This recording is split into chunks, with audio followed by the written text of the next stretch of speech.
Selamat malam Konco Kilat, kami sekarang sedang berada di Lampung, tepatnya di Tulang Bawang Barat, dan kali ini kami diberi kesempatan untuk berbincang langsung dengan Pak Umar selaku Bupati pada periode 2014 sampai 2022. Pak Umar, selamat malam Pak Umar. Selamat malam. Sebelumnya mungkin Konco Kilat belum mengenal lebih dalam sosok seperti apa Pak Umar. Saya ingin tahu awal Pak Umar terjun ke dunia politik dimulai dari mana sih Pak, keinginan Bapak? Saya memulai karir politik itu sejak tahun 2001, dapat penugasan dari PDI Perjuangan untuk jadi panitia pemenangan pemilu daerah tingkat Provinsi Lampung. Kemudian di 2004 saya nyalek. Di 2004 itu kebetulan masih nomor urut saya, waktu itu nomor urut 4, nggak jadi karena hanya ada 2 kursi yang jadi. Kemudian di momentum 2005 saya jadi pengurus Dewan Pimpinan Cabang Partai PDI Perjuangan pada waktu itu, dan ditugaskan kembali untuk nyalek dari daerah pemilihan ini untuk DPRD Kabupaten Tulang Bawang. Dan alhamdulillah dulu duduk dan ditugaskan oleh partai menjadi pimpinan sementara di DPRD Tulang Bawang.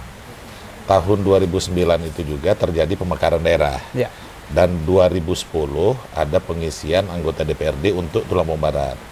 Dan saya di umur 29 tahun pada waktu itu mendapat tugas menjadi ketua DPRD pertama Kabupaten Tulang Bawang Barat. Nah, setelah 2 tahun menjabat, belum genap 2 tahun, saya diajak oleh Pak Haji Bahtiar Basri mendampingi beliau menjadi wakil bupati di Tulang Bawang Barat. Jalan 2 tahun dan jadi pada waktu itu, jalan 2 tahun kepemimpinan Pak Bahtiar diminta oleh Pak Ridho mendampingi beliau jadi wakil gubernur, dan Pak Bahtiar jadi wakil gubernur Lampung. Secara otomatis di tahun 2014 saya terangkat jadi Bupati Tulang Bawang Barat. Menyelesaikan masa jabatan sampai dengan 2016.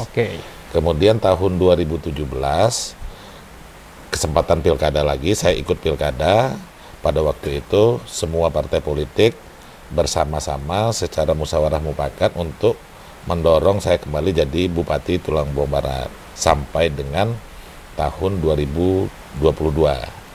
Sejak 2022 sampai dengan sekarang istirahat, dan sekarang menjadi Dewan Pimpinan Daerah Partai Demokrasi Indonesia Perjuangan, Wakil Ketua Bidang Pemenangan Pemilu.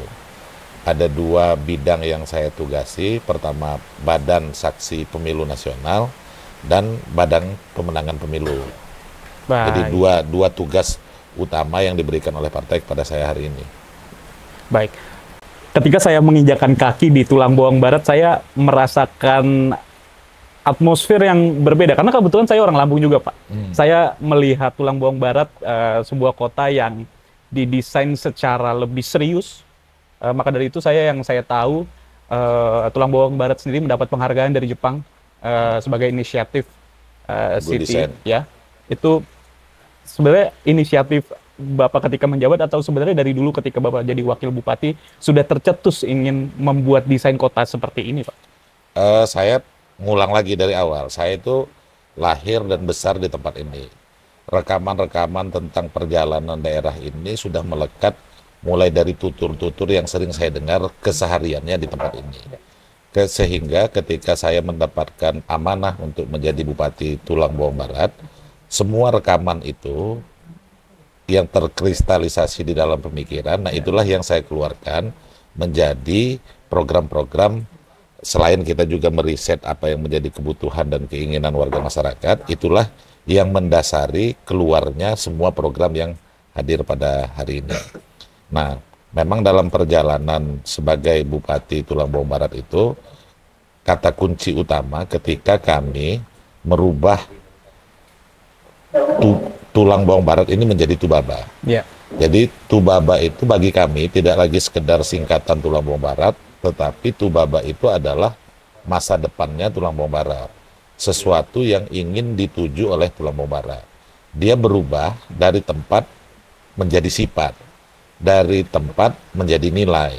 Jadi dari kata benda menjadi kata kerja. Nah, kalau ditanya apa yang disebut dengan Tubaba, Tubaba itu adalah orang-orang yang memegang teguh prinsip nemen, nedas, dan nerimo. Nemen itu pekerja keras, nedas tidak kenal menyerah, nerimo ikhlas. 3 prinsip inilah yang menjadi dasar awal kita membangun nilai-nilai ketubabaan. Nah, sekarang kita berada di kawasan tempat kita hari ini, yang kita sebut dengan Uluan Nuge. Uluan itu di awal, Nuge itu kehidupan. Nuge itu sendiri adalah peradaban lampau sebelum orang menyebut tempat ini Tulang Bawang dan bahkan Lampung. Jadi beberapa ribu tahun yang lalu ada peradaban yang disebut dalam mitologinya disebut sebagai Nuge. Tapi Nuge ini hilang karena letusan Krakatau Purba. Nah, era sekarang kita ingin meredefinisi dari pengertian kawasan ini. Jadi Nuge sebagai kota, Nuge sebagai peradaban inilah yang kita create menjadi tempat-tempat seperti ini. Nah, pada saat kami ingin membangun kawasan Uluan Nuge ini, hadir tamu kami dari Kanekes, dari Baduy. Ada 7 orang Baduy hadir ke tempat ini, kemudian memberikan 1 unit rumah Baduy pada waktu itu kepada kami. Nah, rumah Baduy itulah yang menjadi simbol peletakan batu pertama pembangunan kawasan ini. Nah, orang banyak kritik, banyak tanya, kenapa Baduy? Bukankah tanah ini Lampung? Bukankah tanah ini Tulang Bawang? Kenapa harus Baduy yang menjadi simbol? Nah, ternyata setelah dikritik dan ditanya, akhirnya kami dipertemukan dengan jawaban kenapa Baduy hadir di tempat ini. Ternyata Baduy tidak hanya sekedar memberikan fisik, tetapi mereka menjadi pengingat bahwa di tanah ini banyak nilai yang tidak berada di tubuh. Nah, nilai yang diingatkan oleh Baduy itu soal kesederhanaan, kesetaraan, dan kelestarian. Nah, sehingga yang disebut Tubaba itu nemen, nedas, nerimo, sederhana, setara, dan lestari. Nah, kita percaya bahwa nilai itu harus berada di tubuh. Nilai harus tergambar di dalam tindak perilaku warga. Nah, oleh karenanya kita sangat percaya bahwa pendidikan adalah jalan untuk menumbuhkan nilai ini. Nah, oleh karenanya banyak program-program kita, baik formal maupun non-formal, di dalam sistem pendidikan, kita mendesain ada sekolah seni Tubaba, yang di dalamnya ada teater, ada musik, tari, sastra, kemudian terakhir ada film, yang ini juga langkah-langkah yang kita ambil dalam upaya untuk menubuhkan nilai ini sehingga orang-orang yang mendiami tempat ini bisa kita anggap sebagai orang-orang yang layak Tubaba. Itu sekolah seni.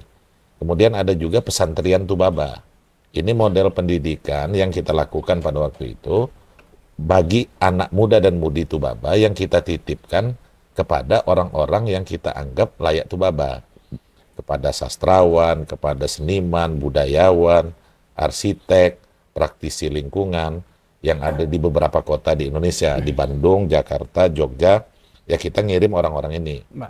Sehingga mereka bisa merasakan langsung nyantri kepada orang-orang yang kita anggap memegang teguh prinsip-prinsip seperti ini. Mulai dari kedisiplinan, tata cara, dan lain sebagainya itu mereka belajar dari A sampai Z-nya ngikut. Jadi bukan hanya sekedar ngelihat secara teoritis pengalaman-pengalaman yang dilakukan oleh, yang membuat mereka menjadi bintang di profesinya masing-masing. Tapi mereka bisa melihat kenapa orang ini bisa sukses. Oh, ternyata karena mulai bangunnya aja jam 4. Kerjanya sangat keras dan sangat aktif dan lain sebagainya. Nah, ini dirasakan langsung oleh teman-teman yang nyantri kepada orang-orang ini. Kemudian ada lagi Tubaba Camp. Tubaba Camp itu peserta didiknya SD dan SMP. Ini upaya-upaya yang dilakukan oleh pemerintah daerah kepada generasi muda, anak-anak terutama, untuk memperkenalkan mereka tentang ekologi dan budaya. Semua lulusan Tubaba Camp ini kita sebut dengan Kesatria Nenemo. penghargaan yang diberikan, ijazah yang diberikan itu diberikan langsung oleh Bupati, Wakil Bupati, serta seluruh jajaran Prokopimda Tulang Bawang Barat kepada mereka. Dan mereka, setiap kesatria Nenemo ini dipersenjatai dengan satu senjata yang kita kasih pohon, yang mereka tanam di semua tempat mereka tinggal, yang menemani hidup mereka dari sekarang sampai dengan yang akan datang. 5 tahun terakhir, progres-progres ini terlaporkan ke apa namanya yang memberikan penghargaan itu. Misalnya saya ngasih penghargaan kepada 5 kesatria Nenemo, si A, B, dan C. Nah, 5 kesatria ini punya kewajiban melaporkan pertumbuhan senjata mereka ini di tempat mereka masing-masing. Ini soal ekologinya. Kita juga kasih pengetahuan mereka bahwa mereka juga harus menjaga sumber-sumber air di ini. Nah, kemudian itu ekologi. Ada budayanya juga, mereka juga diperkenalkan tentang budaya-budaya Lampung, khususnya di Megopak Tulang Bawang ini, diperkenalkan selama 2 minggu.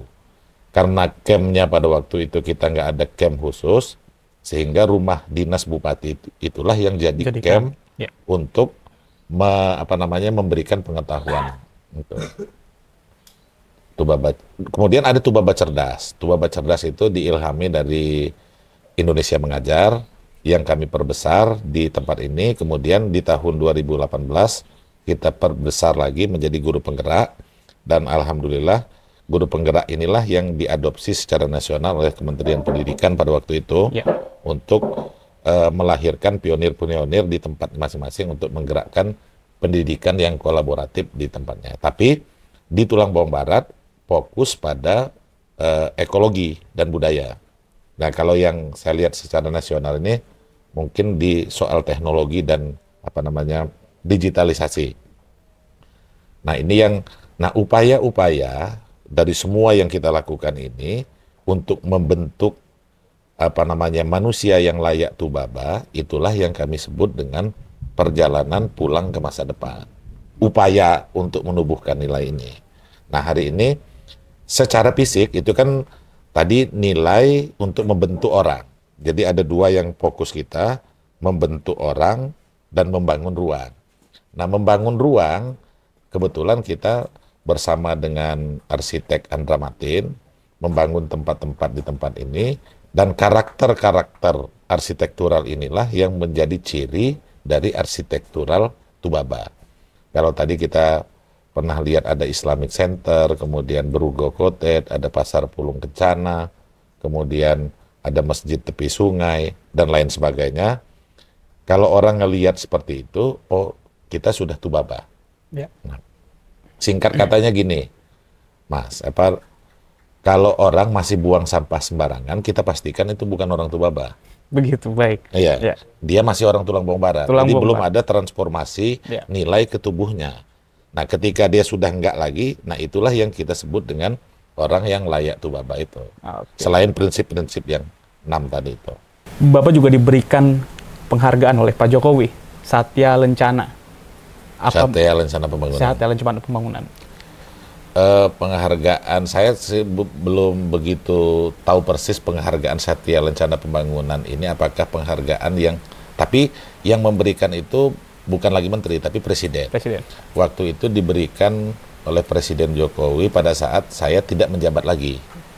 Proses, karena mereka kan melihat apa yang saya lakukan di tempat ini, kemudian menilai, kemudian mereka memutuskan bahwa pemerintah Tulang Bawang Barat, khususnya Bupati Tulang Bawang Barat pada waktu itu, layak untuk diberikan penghargaan Satya Lencana Pembangunan yang diberikan di Medan tahun 2022 yang lalu, setelah beberapa bulan saya nggak menjabat lagi sebagai Bupati Tulang Bawang Barat.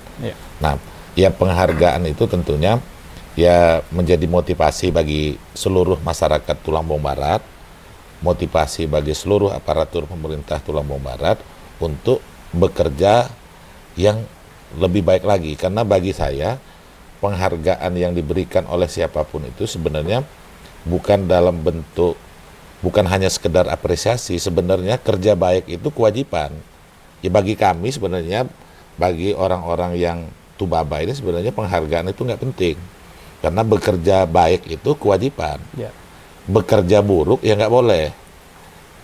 Tapi bekerja baik itu ya kewajiban, nggak perlu dihargai. Kita memang harus bekerja lebih baik, bekerja sekuat tenaga, bekerja sebaik mungkin.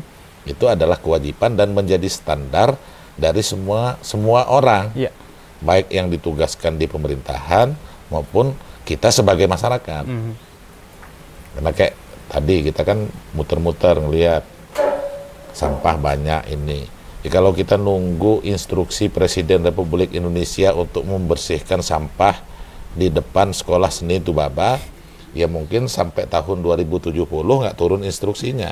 Tapi kalau nilai itu ada di tubuh, ya harus mungut, harus apa, meletakkan pada tempatnya, memprosesnya sesuai dengan apa namanya perlakuan untuk membersihkan sampah itu. Kira-kira gitu ininya, contoh-contoh kecilnya gitu. Baik, setelah Bapak tentunya menciptakan ada namanya menuju Tubaba ya. Ya, menuju Tubaba itu. Dengan segala harapan-harapan Bapak, apakah sudah mulai merasakan pada dampak-dampak dari masyarakat sekitar maupun orang luar, apa ada dampak yang Bapak rasakan? Secara kasat mata, dulu tempat ini kami sebut dengan daerah bukan-bukan. Bukan lintasan, bukan tujuan. Nggak ada satupun jalan sejengkal pun, jalan nasional yang melintas di tempat ini. Tapi hari ini oleh Pak Jokowi, jalan tol Trans Sumatera itu melintas di Tulang Bawang Barat. Kemudian kami mendapatkan 4 akses pintu menuju daerah kami ini. Jadi dengan sendirinya gugur bukan daerah lintasan. Sehingga kami sudah boleh bisa merasakan dampak-dampak kemajuan karena daerah kami berada pada perlintasan. Kemudian menjadikan daerah kami tujuan dengan hadirnya tempat-tempat yang kami buat tadi itu, ya sekarang udah mulai kerasa. Biasanya kan plat nomor kendaraan di Lampung ini kan BE depannya. Ya udah mulai kelihatan, ada BG, ada BH, ada macam-macam yang sudah mulai hadir. Kemudian dari sisi kuantitas, kalau dulu dalam 1 menit, paling yang lewat itu 1 mobil. Nah tapi dalam 15 menit, 1 mobil. Nah sekarang dalam 1 menit sudah lebih dari 15 mobil. Jadi mungkin 1.500% naik, walaupun jumlah secara kuantitasnya belum begitu besar. Nah, dari dulu penginapan itu hanya ada paling 10 penginapan. Sekarang mungkin sudah lebih 100 kamar yang berdiri di Tubaba. Artinya menjadi daerah tujuan dan perlintasan itu sudah mulai terasa. Nah, kemudian pergerakan dari hasil-hasil sekolah yang kita sebutkan tadi itu, saya merasakan bahwa anak yang dididik di tahun 2015, begitu tahun 2020 itu, merekalah yang menjadi perencana, pekerja dari semua aktivitas yang kita lakukan. Walaupun kalau dibandingkan dengan tempat lain, kerja-kerja yang dilakukan oleh peserta didik ini tadi belum bisa kita rasakan maksimal. Tapi perubahannya sudah mulai kerasa. Dan kalau ini dilakukan secara terus-menerus dan konsisten, saya yakin inilah yang akan membuat lompatan-lompatan tertentu. Bapak saat ini sudah tidak menjabat sebagai bupati di Tulang Bawang Barat. Dan jika melihat berita-berita di luar sana, Bapak dikabarkan akan mencalonkan diri sebagai calon gubernur Lampung. Jadi gini, 2 yang saya pikirkan ketika bicara tentang Gubernur Lampung. Yang pertama, kalau seandainya amanah itu sampai menjadi Gubernur Lampung, yang saya pikirin tuh saya mau apa? Kalau hanya sekedar duduk terus kemudian pakai atribut-atribut kebesaran seorang gubernur, terus kita juga nggak melakukan apa-apa selama 5 tahun itu, untuk apa kita berada di tempat itu? Nah, sekarang saya lihat tetap saya akan mendasarkan bahwa Lampung ini sebagai visi. Nah, yang selama ini kita nggak pernah melihat Lampung sebagai visi. Dulu orang-orang di tempat ini disebut sebagai orang Waikanan, orang Tulang Bawang, orang Keruy, orang Liwa, orang Sungkai, orang Abung, macam-macam sebutannya. Orang Kalianda dan sebagainya. Kemudian pada titik tertentu, di waktu tertentu, semua orang ini bersepakat menyebut dirinya sebagai Lampung. Nah, berarti Lampung ini bagi orang klan-klan ini tadi adalah tujuan mereka. Nah, sekarang pertanyaannya, siapa yang disebut Lampung? pendahulu kami itu sebenarnya sudah menetapkan yang disebut sebagai Lampung itu adalah orang yang memegang teguh 5 prinsip. Biil Pesenggiri, Nemui Nyimah, Nengah Nyapur, Bejuluk Baadak, Sake Sambayan. Biil Pesenggiri ini punya pendirian yang kuat. Dia teguh terhadap pendirian. Jadi kalau dalam konteks keseharian kita sekarang itu, ya kalau sekedar receh-receh, nggak inilah gitu, kira-kira gitu. Terus kemudian Nengah Nyapur, dalam kehidupan sehari dia bergaul. Kemudian Nemui Nyimah, tamu itu adalah raja. Jadi kalau ada orang yang berada di tempat ini tidak ramah, dia nggak boleh menyebut dirinya sebagai orang Lampung. Ya. Karena prinsip yang dipegang oleh orang Lampung itu Nemui Nyimah. Bila perlu dia ngutang untuk menjamu tamunya. Kemudian Bejuluk Baadak, ini punya status keadatan yang jelas di dalam adat istiadat Lampung. Kemudian yang kelima Sake Sambayan. Sake Sambayan ini kalau dalam Pancasila itu gotong royong. Jadi eka silanya Pancasila itu gotong royong.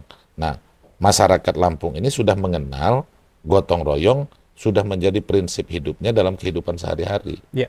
Nah, jadi ini yang harus menjadi dasar semua pergerakan ketika kita ingin menyebut diri kita Lampung. Nah, ketika kita mendasarkan Lampung sebagai visi, tentunya inilah yang harus menjadi prinsip untuk kemajuan Lampung. Dan saya yakin kalau ini yang diteguhkan di Provinsi Lampung, Lampung pasti akan berubah dan akan jauh lebih maju pada hari ini. Karena saya lihat hampir semua, baik pemerintah provinsi maupun pemerintah kabupaten, kita belum pernah mendasarkan prinsip-prinsip ini sebagai dasar untuk menyusun program. Satu contoh konkret, misalnya kita ngomong bahwa kita ingin memajukan pariwisata, kan bisa jadi prinsip Nemui Nyimah ini. Masyarakatnya dulu yang dibentuk sebagai pribadi yang Nemui Nyimah. Kalau ini nggak ada, ya kita ngusir tamu. Orang datang walaupun destinasinya bagus-bagus, apalagi kualitasnya buruk, ya nggak akan ada yang datang di tempat ini. Ya, kalaupun datang ya cukup sekali. Orang nggak punya kenangan manis, nggak punya kenangan untuk mengulang ini kali. Kemudian efek lanjutannya tidak akan pernah keluar dari mulutnya menceritakan kebaikan ini kepada orang lain. Nah, ini yang saya lihat yang itu. Kemudian yang kedua, soal jadi nggak jadi gubernur ini kan soal menang dan kalah. Nah, oleh karenanya ya sekarang kita sedang melakukan, ya bukan melakukan ya, dengan apa yang kita ada hari ini, apakah ini memiliki pengaruh, memiliki efek yang kuat terhadap keinginan masyarakat Lampung untuk bersama-sama mikirin Lampung. Karena tanggung jawab seorang gubernur itu ya hanya seorang, tapi kemajuan Lampung ini tanggung jawab bersama. Nah, kalau semakin banyak orang yang berpikir tentang kemajuan Lampung, berada dalam koridor barisan yang sama ini, ya nggak ada kata lain, ya bismillah, ya kita coba, khusus untuk gubernur Lampung. Sehingga kalau visi ini ketemu, susunannya ketemu, terus kemudian reaksi pasar juga itu, ya nggak ada kata lain, ya kita berjuang, berada di garis depan, siap berjuang bersama untuk kemajuan Lampung yang lebih baik gitu kan. Saya ingin meng-highlight perkataan Bapak tadi, pulang ke masa depan. Hubungan pulang ke masa depan dengan 5 visi dari Lampung tadi itu apa Pak kira-kira? Pertama gini, saya mungkin ingin berilustrasi dulu. Bisa jadi yang kita sebut masa lalu itu bisa jadi menjadi masa depan. Contoh, di masa depan itu kita butuh makanan yang sehat, butuh udara yang bersih, butuh hubungan antar manusia yang saling menghormati, menghargai. Konsep-konsep itu pernah terjadi di masa lalu. Dan ini juga bisa menjadi masa depan yang ingin kita tuju. Nah, kalau konteks pulang ke masa depan itu adalah upaya yang kita lakukan untuk menubuhkan nilai ini kepada diri kita. Nah, kalau bicara konteksnya dengan konteks Lampung, bicara Lampung sebagai visi, prinsip ini tidak boleh hanya sekedar kita pajang di di dinding. Dinding. Nah, prinsip ini harus berada di tubuh. Ya. Prinsip ini harus menjadi cerminan dari semua tindakan dan perilaku warga masyarakat. Nah, upaya menubuhkan nilai ini yang mestinya dilakukan oleh setiap strata pemerintahan yang ada di Provinsi Lampung. Nah, dengan ini, kalau semua sistem pendidikan kita sudah ini, apapun yang kita lakukan, baik membangun orang, membangun ruang, kita punya guidance yang jelas, punya tujuan yang jelas, punya arah yang jelas. Dan ketika orang-orang ini terbentuk, mau bikin apa aja kita pasti oke. Oh, arahnya seperti ini. Kalau soal bentuk kan selera. Ya. Nah, tinggal bagaimana membangun prinsip-prinsip yang seperti ini. Oke. Nah, ketika Bapak sudah memutuskan, saya ingin mencalonkan, saya ingin maju ke bursa calon gubernur Lampung, tentunya Bapak harus meninggalkan Tuba Bapak. Bapak tidak takut dengan keberlanjutan Tuba Bapak dengan harapan-harapan, Pak? Jadi gini, saya itu salah satu orang yang percaya bahwa kalau kita mengaku diri kita baik, pasti akan ada orang yang lebih baik dari kita. Sepanjang prinsip-prinsip kebaikan itu yang kita taruh, pasti banyak yang akan melanjutkan kebaikan ini. Walaupun sama-sama kita ketahui bahwa untuk mengatur semua ini kita butuh regulasi yang bagus dan lain sebagainya. Tetapi prinsip dasarnya adalah kebaikan. Ya. Nah, kebaikan inilah yang akan membimbing kita berada di tempat yang mana, orang akan kemana. Seperti yang terjadi hari ini. Kami itu punya kelompok yang kami sebut dengan ya kelompok Tubaba lah. Ya. Yang lahir di Tubaba itu cuma saya. 200 orang selebihnya itu adalah orang-orang yang lahir di luar Tubaba, tetapi memiliki komitmen yang tinggi untuk perjuangan menubuhkan nilai-nilai ini. Baik budayawan, praktisi lingkungan, ahli-ahli perencanaan, dan mereka menghibahkan pemikiran mereka untuk membantu terwujudnya visi ketubabaan. Baik. Nah, jadi menurut saya pasti akan banyak orang yang membantu ketika kita bicara nilai-nilai yang baik ini. Saya pernah ada di depan kita ini ada satu kampus Politeknik Tunas Garuda yang dibuat oleh Sugar Group Company. Mereka menanamkan kebaikan di tempat ini. Saya juga kaget sebagai Bupati Tulangbong Barat pada waktu itu kaget. Kenapa sih ada orang yang ingin berinvestasi nilainya ratusan miliar di tempat ini? Kalau hanya sekedar untuk kepentingan bisnis, ini nggak masuk akal buat saya. Tapi setelah mereka membangun, saya tanya, apa yang menyebabkan mereka hadir di tempat ini, kemudian berinvestasi dana sekian banyak itu? Jawabannya satu, mereka yakin akan tumbuh kebaikan di tempat ini, dan mereka ingin menjadi saksi sekaligus pelaku terhadap proses tumbuhnya kebaikan di tempat ini. Ada lagi yang punya Aqua. Mereka membangun semua komplek sekolah seni Tubaba. Ya mungkin investasinya 5-6 miliar yang mereka hibahkan terhadap untuk tumbuh berkembangnya masyarakat ini.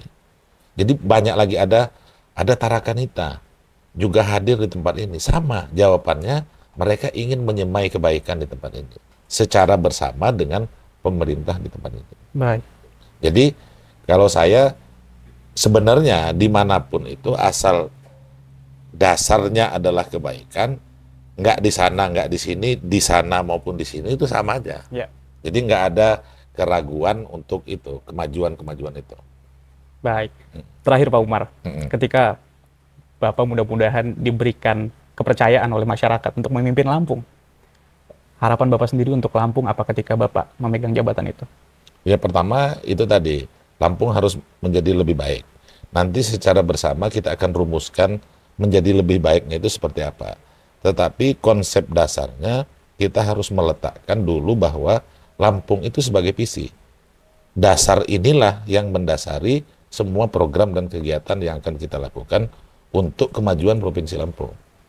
Oke, baik Pak Umar, terima kasih atas waktunya, terima kasih sudah menjami kami tentunya di Tulangbong Barat ini Pak. Saya juga terima kasih karena nggak disangka, nggak dinyana teman-teman dari Jakarta ini juga hadir ke tempat ini, dan mudah-mudahan apa yang kita tebar ini, perjalanan teman-teman dari kilat.com ini juga bisa menemani perjalanan Tubaba pulang ke masa depan. Dan mudah-mudahan kilat.com ini menjadi sahabat karibnya kan. Bukan hanya sekedar memberitakan ini, tetapi menjadi bagian dalam perjalanan pulang ke masa depan ini. Baik, terima kasih Pak Umar. Terima kasih Konco Kilat sudah menyaksikan episode kali ini. Saksikan terus Political Talks hanya di Kilat Media. Sampai jumpa.